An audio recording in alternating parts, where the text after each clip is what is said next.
Okay. So yeah. Um. So yeah. In that growth, and when we think about it as my reference to the cocoon and the butterfly and the caterpillar, it's thought that I want things to be comfortable and change. It never is. There's no there's no real comfort. We become accustomed to that.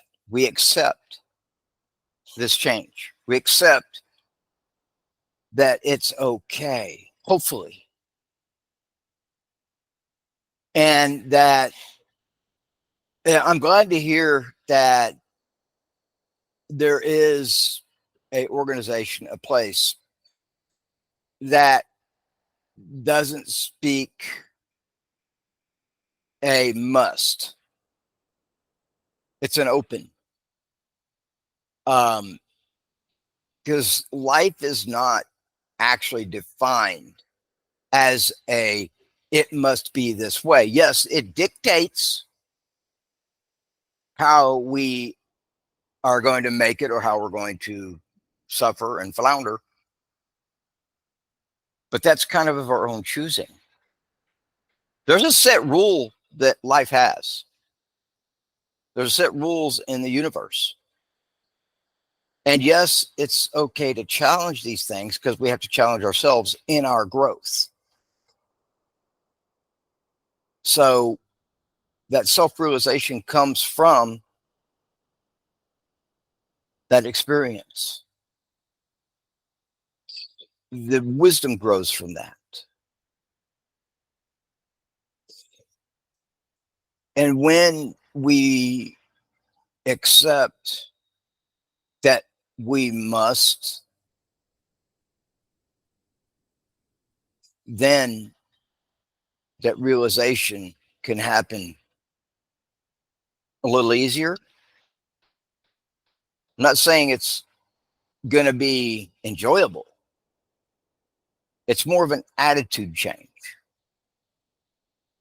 And I'll kind of touch on attitude for a bit here with this. Okay. That attitude, people go, well, you're giving me attitude. You know, you're being real snarky, real, you know, people are giving the whole eye roll and the, doing all the heavy sigh and rolling their eyes and just kind of giving the whole, well, little spoiled, entitled child, you know. I don't have to do that. Well, that's one thing that people see as attitude. Okay. That's an openly negative attitude of being resistant, rebellious. But attitude is how we either fight against, how we resist, how we want to still try to maintain a direction. We still want things to be how we know them, our way, familiar. Go for it. Attitude was also discussed. She was talking about the attitude towards discomfort. Basically, we can say, how dare you, discomfort? We don't want you here or whatever. Or we can go at it like, I'm learning something from this. This is going to make me a better person by going through this experience. Yeah. I'm digging this. I'm digging by that for whatever reason. That maybe it's a universe thing going, hey, So, but it's our attitude can define. That could be the straw that can make or break us. The old phrase of the straw that broke the camel's back. And sometimes we have to break a little fracture in order to mend, in order to actually discover and go through that. And we all have limits. Everybody's got their limit, but everybody's varies what their tolerance is to this. And sometimes some people can take a heavy load in that, and others have to be more gingerly fed, more of a drip method, IV style.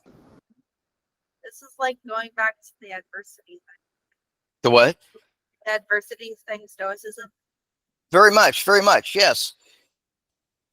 But that's where we start to realize also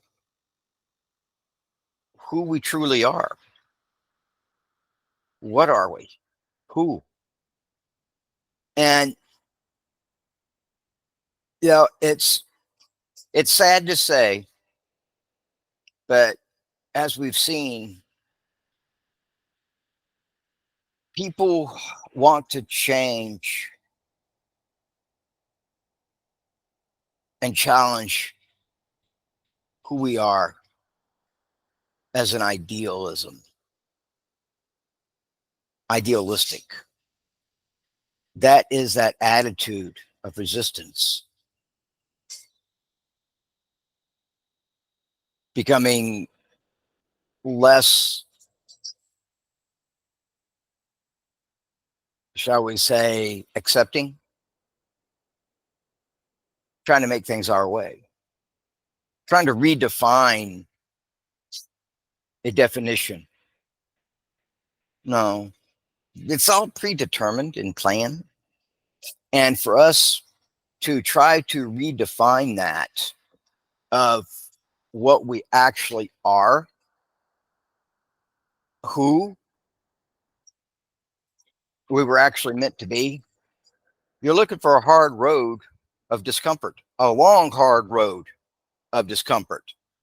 So, with that, you're asking, you're setting up your own, you're setting up your own sentence for that. You're setting up yourself for that failure of asking for misery.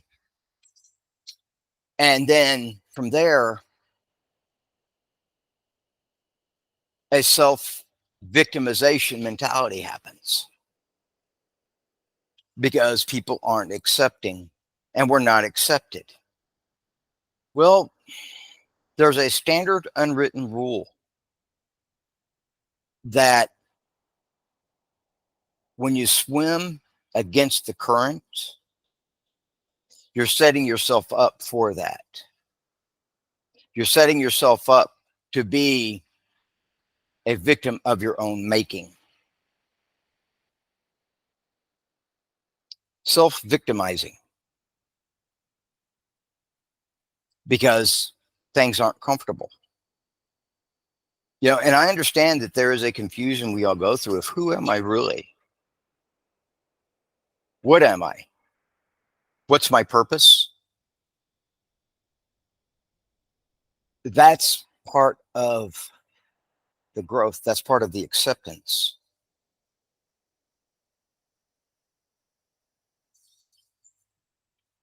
And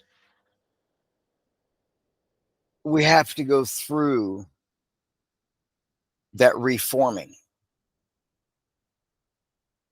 It's you can choose to opt out, but why? Why would you want to? It's part of the journey. And we go through stages, we go through states, phases, trends. You know, if anybody's ever watched a reptile, a python, for example, if you've ever owned one, if you've ever been into herpetology, that a snake's skin is not as elastic as you would think. It's only got so much tolerance in it. And after a period of time, a couple of months, part of a year, however, every snake's different depending on their growth patterns. That the shedding is that shedding it does. And when it's finding something that's rough to start the peel, so the snake actually goes by that and actually pulls itself out of that skin. It's very cool to watch. The process can be long, but what makes it happen is if that snake has the proper humidity and moisture, and it'll soak to help loosen that up, to help it's actually moist. The snake's skin, when it comes off, is actually got a moisture to it. It's very moist, it's pliable. It's a very cool feeling. It's very the textile of it and the texture of it's almost kind of creepy, but almost leathery in a way, in some sense. So we go through that. We have to peel ourselves away and pull ourselves through, much like the snake does when it's pulling itself through and away from its old skin. Because we expand, we grow as a person. And that old part of us, those old thoughts, those old attitudes, those old perspectives diminish and peel away. And over time, we learn to accept that realization of where we've changed and come to. It's inevitable. And if not, if you don't do that, you're asking for this suffering. Not everybody goes through it. Everybody just goes along with it and they become very flexible. They become very malleable and adaptive. And some have more trouble than others with this. And that's fine. And sometimes that's just the way it is. People with a dysfunction mentally struggle with this more. People that have had a difficult upbringing, your environments, that resistance can be there. Or maybe you've chosen a path that has been of self-destruction, and you're used to everything that was self-destructive, chaotic, and coming away from that, walking away from it, changing. We're realizing maybe what we were hiding from, what we may have to face. But we all have to deal with that some way, somehow, some point. It's part of the growth.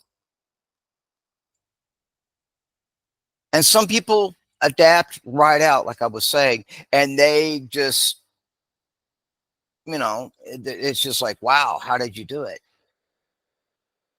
It just did. And they do very well. Others have more of a rough go. But again, it comes into that attitude. Comes into how well we are willing to accept this realization, this change, this growth. Now, I'm not saying I know everything. I'm not saying that these are all the answers. I'm not saying that I am the guy that's up on the mountain with the long beard who lives in a little cave up on that tall mountaintop where all the wind and the clouds are. It's stormy as you're growing up. No, I'm not that guy. I'm far from it, actually. I'm still pretty much at ground level. But I am here to help and to share, and to hopefully some people learn from this. I hope. If not, maybe I helped. Maybe all this helps. But with it, what is it makes one decide? When do I need to start realizing this self-realization? When do I need to tell myself? When do I need to tell self, hey, self, pull your head out, close that window in your stomach. And if you think about that reference, you'll kind of get where I come from on that. We all put our head up there sometimes. And there's another term in the military that I'm not going to use either. And if you are military, then you'll know where I'm coming from on that one too. Basically, the term is, in its simple, politer ways, check yourself. Correct it. Write it.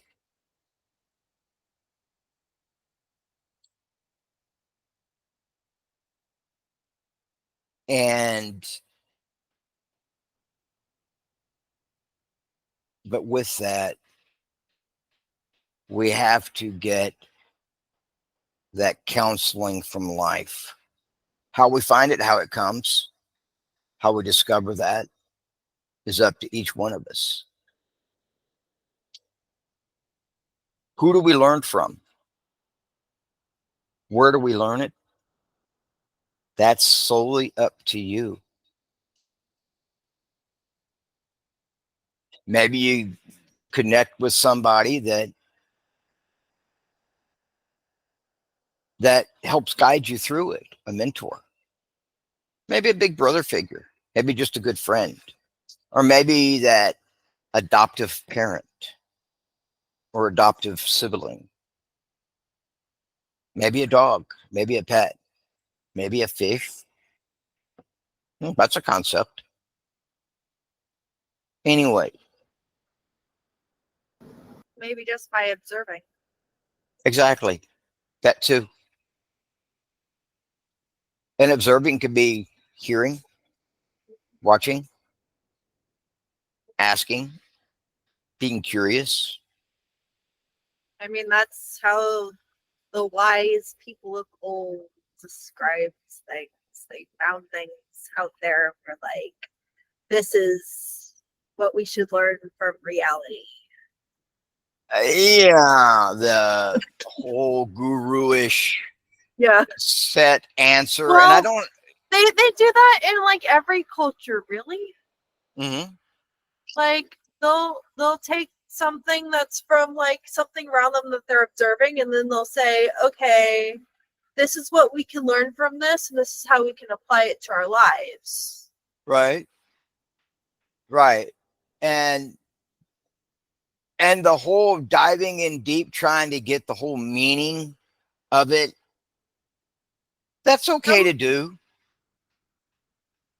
Self-contemplation, that's okay to do. That's healthy to do. As you were saying, I'm sorry. Oh, I mean, like, it depends on how far you want answers to that, though. Yeah, sometimes there's just no answer, though. Yeah. It's Buddhists are very self-examining, every detail, self-critical, which that's all good. We always need to be self-critical in some way. We need to be critical of who we are. If we don't, we're never going to change. We are, in a way, being self-judgmental. And that's okay to a point. And I'm as bad as anybody else as being too hard on myself over things, maybe a bit overly. But we all have to have those expectations of ourselves. Having no expectations to find self-realization is fruitless. What do you really hold yourself to at that point? What expectations and what standards do you want to hold yourself to? What do you want to strive for? How do you visualize yourself? What do you see yourself becoming? You know, some people see it when they meditate. Some people have these little visions. And I, for one, have experienced all of that and still do. But in that, that also lets us know where we come from. Traits, who we were raised by, how, what did they try to teach us that was actually productive to us and for us?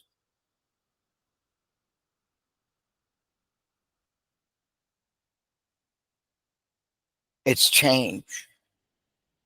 And I'm not saying become a chameleon or you're just adaptive at the moment to appear or offer that temporary appearance, a mask, per se, if you will,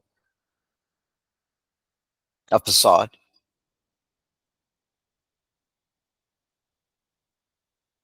When we're pretending that we have, oh, I have been enlightened. I am enlightened. Well, my friend, enlightenment is not a one-time thing. It's multiple times. It's multiple enlightenments. It's stages. It's little things here and there. It's doses of that medicine. And those things can bring us to a better place of who we are and that realization. And then we grow to accept. It's like, oh, yeah, I see now. I realize now. We have to understand our past. We have to understand what mistakes we made. That is what we learned from. That's what helps bring us forward into the present to become. You know, a friend of mine, an old counselor of mine, a phrase he would use is human becoming. Now, what is your definition of that? Who's to say? But that baffled me for a while. Human becoming. What is that? It's that little mind tease, huh? But there's something to it. What my definition of that is going to be different than yours. So I cannot, it sounds like I'm dancing around it and I'm being non-specific, but we're different as human beings. So the application to it and how it's applicable is different for each one of us. But we become something different. We, in a way, become a different person. How we go about it, how we realize this, how do you choose? How do you choose to realize? How do you choose to become that? In what manner? Which path do you walk? What color of glasses are you wearing? Or are you letting somebody influence and tell you who you are? Now, in the military, sure, you are to become a soldier. So in your life, until you retire and you never completely leave it, you are a soldier. You've accepted that role. You've accepted that duty because that's the path you chose. But it's always going to influence your life, your thinking, your mannerisms, your character, your presentation, your presence, how you might look at somebody, how you might address, a different respect, an attitude.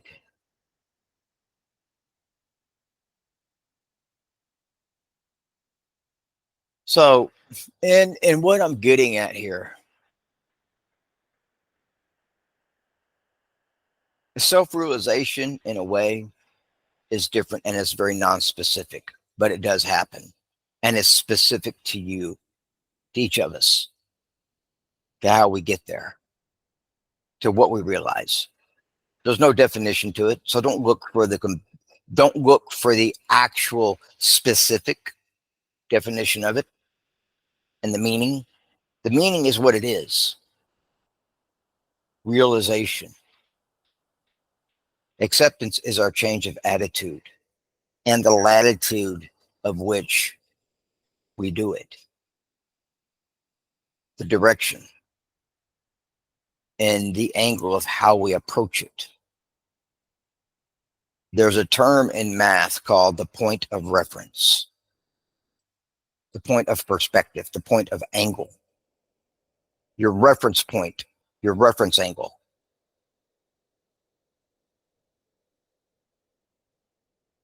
How do you deserve it? In which direction do you observe it from?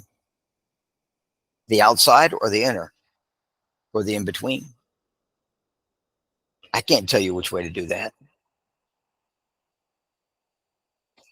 But what I can say, it does happen. It's supposed to. It is part of when we are born, we signed that dotted line. Whether you choose to maintain that is up to you. But I might have gotten off track on this thought, on this rambling.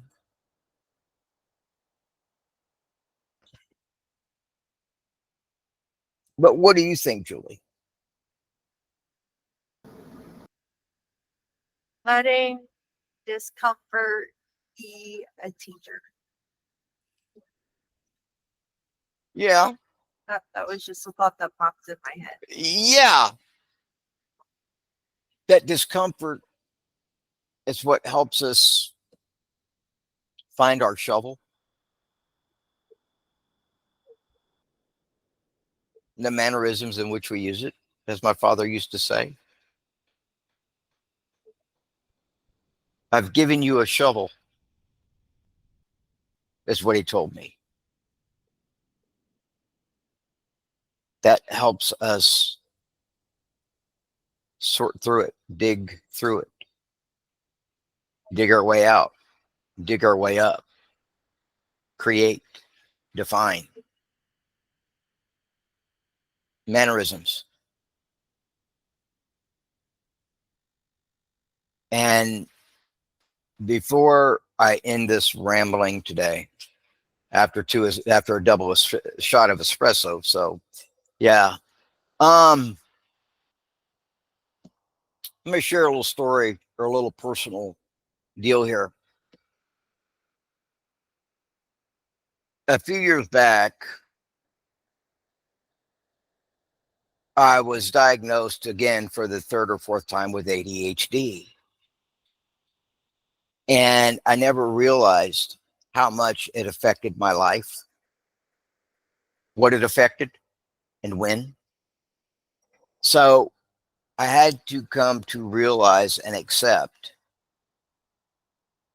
once I wholly accepted that this has been a major hurdle for me. It caused a lot of difficulties in my life, some real challenges. And I used to say, well, it's hard, it's too difficult. Yeah, But with the help of a couple of people, I had to learn to say challenges. And one of them's here today. Kind of call me on it every time I would say something differently, which is fine. And another good person that I would hopefully I can get on here at some point, who's got a very deep, different type of philosophy in his own way. I'm not going to give his name right now, and hopefully he joins us, because he's always got something good to teach as well, and which always changes my perspective on things, which has helped. He's very good at what he does in his career, which, and he chose a different path to get where he's at, a more less excuse type of path, more face it and deal with it, which I can respect. And there comes times from that we have to learn to quit buying our own BS, our own excuses, into how come we're not,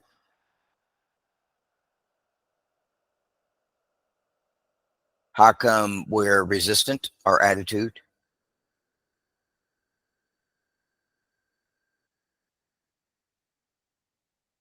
Where we want to put the brakes on and lock our heels in and dig our heels in. What hill we want to die on.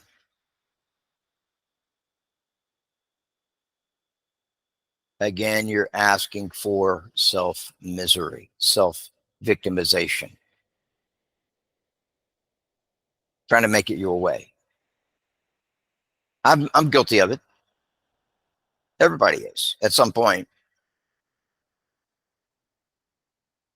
But the acceptance is not wholly accepting everything for what it is, even if it's unhealthy for us. We do not, we could accept the fact this is unhealthy, but we don't have to stay in that.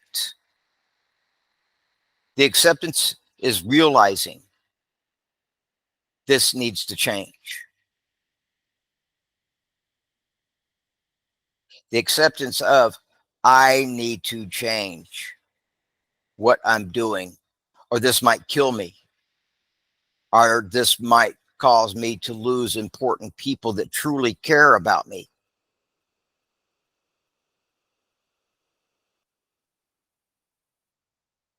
Or it might cause much worse.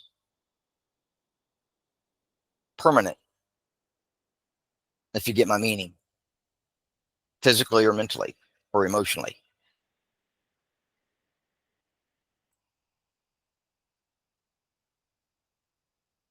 But with that, sometimes it's what we need. Sometimes that's what we need to do in order to figure out what we need to get back to, what we need to change, how we need to realize what we need to realize as ourselves. Then when we're on our beds awaiting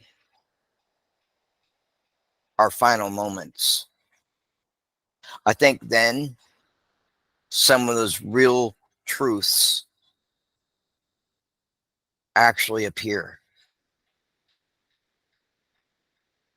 really happen, really come to fruition. So, yes, we can define who we are. Yes, we can understand that truth of who we are to become and what we've become, what we've changed into, what we've become to accept.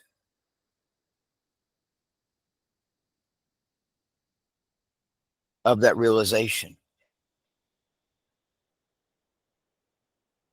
Now, granted, this was a last minute thing to come up. This was something that, as I was sitting at a red light, taking figuring out, what am I going to talk about today? I'm on my way to get a cup of coffee here. What the hell am I going to talk about? What the hell am I going to bring up? Well, in a way, with what I'm going through right now, I think this is very pertinent to that, to a lot of people that might be going through the same thing. Divorce, finishing it up, a new chapter. And that in itself can be very tough. It can be self-redefining.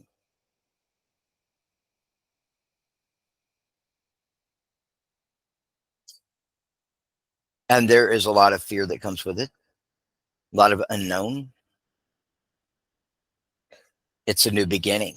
And nobody understands or knows what's going to happen in a new beginning, that new chapter, after you've turned the page, after you're turning the page of that old one, of that old chapter, finishing it up. Maybe there's some significance in something you want to represent, a sacrament, a new tattoo, new piece of jewelry, a new car, clothing, your appearance, new fashion. But that, in a way, is part of that self-realization, that new realization, that shedding, that peeling away. So don't try to get all the answers right now. Don't be in a hurry. Enjoy the ride. So in a way, a representation of becoming. Of what? A representation of becoming. Exactly. Exactly. Human becoming. It has many definitions. It's a flexible definition, I would think. I could be wrong on that, but I think that's pretty fitting.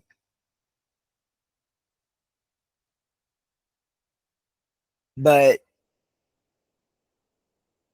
before I go, I'd like for each one of you to think and see and hopefully break through that little dim, dark, or maybe vice versa, that old bright, sunny day that you're always having.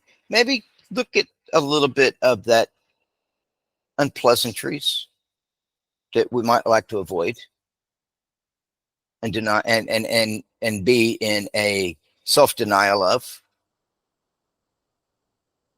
What is it that you're in self-denial of that still causes that little hardship in your life that you can never get away from? Think about it for a bit, if you would. Sit down, contemplate it over a cup of coffee, maybe a whiskey in a glass, or whatever else you may choose, however you may choose. Or maybe it's just watching a stream or driving down the road. Who knows? Whatever works for you.